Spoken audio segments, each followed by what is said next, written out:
اور میرے عزیزو یہاں تک کہ وہ جان دینے تک صلیبی موت بھی اس نے برداشت کی، مگر اس نے خدا کے ساتھ وفاداری کی، اس نے شکر گزاری کی اور اس کی مرضی کو سامنے رکھا اور تیسرے دن مردوں میں سے جی اٹھا۔ میرے عزیزو جب تیسرے دن وہ مردوں میں سے جی اٹھا تو اس کے بعد ہم اس کے مقام کو دیکھتے ہیں کہ وہ آسمان پر خدا کے دہنے طرف بیٹھا ہے اور اب وہ عدالت بھی کرے گا۔ خدا نے اپنے بیٹے کے لیے ایک اچھا منصوبہ، اچھی جگہ رکھی اور وہ اس جگہ پر اسے لے کے گیا کیونکہ وہ اس کی مرضی کے مطابق چلتا رہا۔ آج ہماری زندگی میں بھی خدا چاہتا ہے کہ ہم اس کے کلام کے مطابق جو وہ چاہتا ہے اس کے مطابق زندگی بسر کریں، اس کے مطابق چلیں، تاکہ خدا ہمیں اس جگہ پر لے کے جائے جہاں پر وہ لے جانا چاہتا ہے۔ جیسے خدا نے آدم اور ہوا کو باغ عدن میں رکھا جہاں خوبصورتی، شادمانی، ندیاں، ہر طرح کے پھل، سرسبز ہریالی جو آپ کے دیکھنے میں بھلی خوبصورت محسوس ہوتی ہے، جو آپ کی آنکھوں کو تازگی بخشتی ہے، خوبصورت مقام جو ہر طرح کے درخت، ہر طرح کے پھلوں سے بھرا اور خدا نے وہاں پر رکھا۔ آج خدا ہمیں بھی میرے عزیزو ایسے مقام پر رکھنا چاہتا ہے، یہاں تک کہ بائبل مقدس نے بڑے واضح طور پر اس بات کی تصدیق کر دی ہے کہ جو اس کے ماننے والے ہیں، جو اس کے ساتھ وفادار ہیں، جو اس کے کلام کے مطابق چلتے ہیں، جو اس کے اکلوتے بیٹے کو اپنا نجات دہندہ قبول کرتے ہیں، ان کے لیے جو جگہ کا چناؤ کیا گیا ہے بائبل مقدس مکاشفہ میں اس کی خصوصیات کو بیان کرتی ہیں۔ جیسے شروع میں ہم نے باغ عدن کی خصوصیات اور کوالٹیز کو دیکھا، اسی طرح میرے عزیزو ہمارے لیے جس جگہ کا چناؤ کیا گیا ہے وہاں نہ تو رونا ہے، نہ دانت پیسنا ہے، جہاں پر کوئی آنسو بہانا نہیں ہے۔ ایسی جگہ جہاں دودھ اور شہد کی ندیاں بہتی ہیں، خدا نے ایسی جگہ ہمارے لیے منتخب کر دی ہوئی ہے میرے عزیزو، اور خدا ہمیں اس جگہ پر لے کے جانا چاہتا ہے۔ سو میری دعا ہے کہ خدا آپ کو اس کے بیٹے کی طرح اس کے ساتھ وفادار ہونے کی توفیق بخشے، تاکہ جو اس جگہ، جو مقام اس نے آدم کے لیے ہمارے لیے مقرر کیا ہے، ہم اس جگہ تک پہنچنے کے قابل بن سکیں۔ سو خداوند ہم سب کو اس قابل بننے کی توفیق بخشے، یسوع مسیح کے نام میں آمین۔ ہاللویہ۔ خدا کی شکر گزاری، اس کی تعریف، آئیے اپنے سروں کو خدا کی حضوری میں جھکائیں، اس کی شکر گزاری کریں، اس کی تعریف کریں، وہ جو ہمارے لیے ہمیشہ اچھی جگہ کا چناؤ کرتا ہے، وہ جو ہمارے لیے ہمیشہ اچھے منصوبے رکھتا ہے، وہ جو ہمیشہ ہمیں اپنی مرضی کے مطابق اچھے مقام پر لے کے جانا چاہتا ہے۔ خداوند تو ہمیں توفیق بخش کہ آج ہے خداوند تیری مرضی کے مطابق، تیرے کلام کے مطابق، اے خداوند جس طرح تو نے باغ عدن میں آدم اور ہوا کو رکھا اور ہر طرح کی برکتیں، ہر طرح کی نعمتوں سے اے خداوند انہیں آسودہ کیا، توفیق بخش کے اے خداوند آج ہم بھی اے خداوند اس اصلی شکل میں اے خداوند ڈھل جائیں جو اے خداوند شکل تو نے آدم کو اس وقت بخشی جب اے خداوند تو نے اپنے ہاتھوں سے اسے تخلیق کیا۔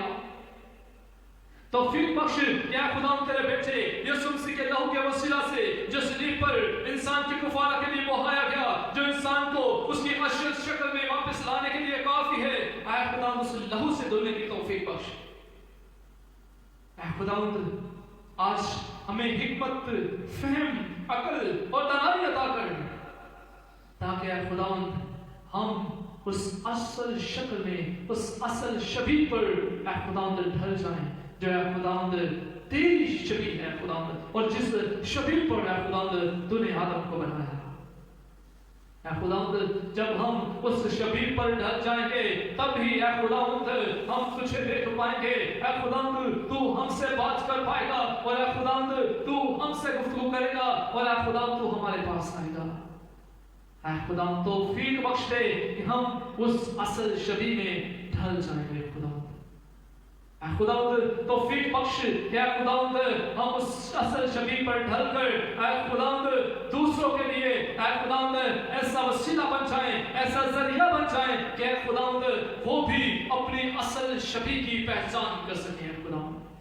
اور اے خداوند ہم اس جگہ اس مقام کو حاصل کرنے والے بن جائیں جو اے خداوند تو نے عالم کے لیے بنا رکھا ہے خداوند، جہاں پر اے خدا تیرے بیٹے نے ہمارے لیے جگہ کا اے خداوند چناؤ کر لیا ہے، کیونکہ اے خداوند تیرے بیٹے کا وعدہ ہے کہ میں جاتا ہوں اور اے خداوند اس نے کہا ہے کہ تیرے لیے بھی جگہ تیار کرتا ہوں، کیونکہ میرے باپ کے گھر میں بہت سے مکان ہیں، اگر نہ ہوتے تو میں تم سے کہہ دیتا۔ اے خداوند توفیق بخش کہ ہم ان گھروں میں ان مکانوں میں جانے والے بن جائیں، اے خداوند توفیق بخش کہ ہم اس قابل ہو جائیں کہ اے خداوند اس مقام پر اس جگہ پر اے خداوند اس لائق ہو جائیں کہ یسوع مسیح کے ساتھ رہ سکیں اے خداوند، کیونکہ اے خداوند یسوع مسیح کے وسیلہ سے ہم یہ اختیار پاتے ہیں کہ تو ہمارا آسمانی باپ ہے اور ہم تیرے بیٹے اور تیری بیٹیاں ہیں، اور یسوع مسیح جو ہمارا بھائی ہے ہمارا دوست ہے، اس ہم قابل بن جائیں کہ اس رشتے میں مضبوطی اور زیادہ لے کے آ جائیں خداوند، تاکہ اے خداوند اس مقام کو جو تو نے اے خداوند ہمارے لیے تیار کیا ہے، جہاں دودھ اور شہد کی ندیاں بہتی ہیں، جہاں پر نہ رونا ہے، نہ دانت پیسنا ہے، نہ واویلا ہے، بلکہ اے خداوند دن اور رات تیری ہی پرستش اور تیری ہی تمجید ہوتی ہے میرے خداوند۔ توفیق بخش